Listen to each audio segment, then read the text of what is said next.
Hey everyone, my name is Will, and today I want to go over some of the really powerful advanced settings that we have in our API block to be able to do things like auto retry variables. So let's say they get the name wrong or the email wrong, we can automatically retry that. We can adjust the message that's said in the middle and a couple more exciting advanced features, as well as showing you some of the more complicated uses that our power customers are using in Phonely's platform to automate literally everything with Voice AI.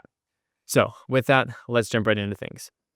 If we go into Phonely's API request block here, you'll see that we already have an API request set up. We're simply just making a GET request to test if it's a yes or a no response.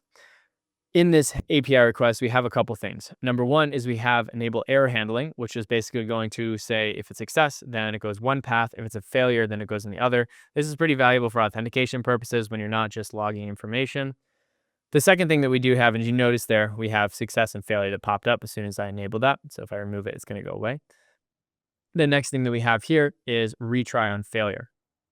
Now, what retry on failure does is what we've noticed is occasionally you will have the AI when it makes a request. Let's say that it was using the customer's email address for authentication.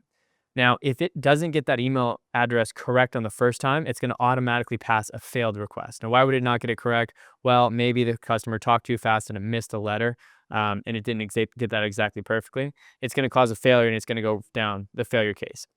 What we can do is we hit retry on failure, it's going to reconfirm all the data that we were sent in to that into that variable. So for example, it's going to reconfirm the email address if it fails, and it's going to do that as many times as you need to here. This is incredibly powerful if you want your AI to actually work in production, is the ability to have it retry if it's not a successful API request. So highly recommend turning that on. I recommend setting it to 1 to 2 times. It doesn't have to be a ton, just because it will annoy customers if they're actually not authenticated and they shouldn't be, getting the thing that you need them to do. The next thing that we have is a timeout duration. So the timeout duration allows you to set how long we will wait for the API request to come back. So when we're making an API request, it's going to say something in the middle. Right now we have an interim message prompt, which is saying a 3 to 7 word interim message to inform the customers you're working on it. We find this is much more natural because it'd be like, just give me a second as I check that, or 1 moment please, or something like that. But you can also have a fixed message as well if you would like to set whatever you want for that specific API request. But that timeout duration is, once we make that request, we're going to say the interim message, like, just give me a second while I check that. And then after we do that, we'll wait 25 seconds before we consider it to be a failed response and go down the failure case if you've set that. We additionally have something that's called a post interim message delay. So sometimes we found it a little bit weird if the response comes back super fast for the agent say 1 moment please, and then immediately go into the next response. So if you want, you can add a little bit of an extra delay. If, for example, in some use cases in sales or whatever, you're thinking about your AI agent needs a little bit more time to, the person would take a little bit more time to come back with that information. So you can actually adjust that up to 60 seconds. The last thing that we have here in the advanced API request block is call outcome tagging. Call outcome tagging allows us to simply tag the block so that we know later on for analysis what block this was on, and all that information is available in variables as well. All right, that is the advanced settings of the API request block.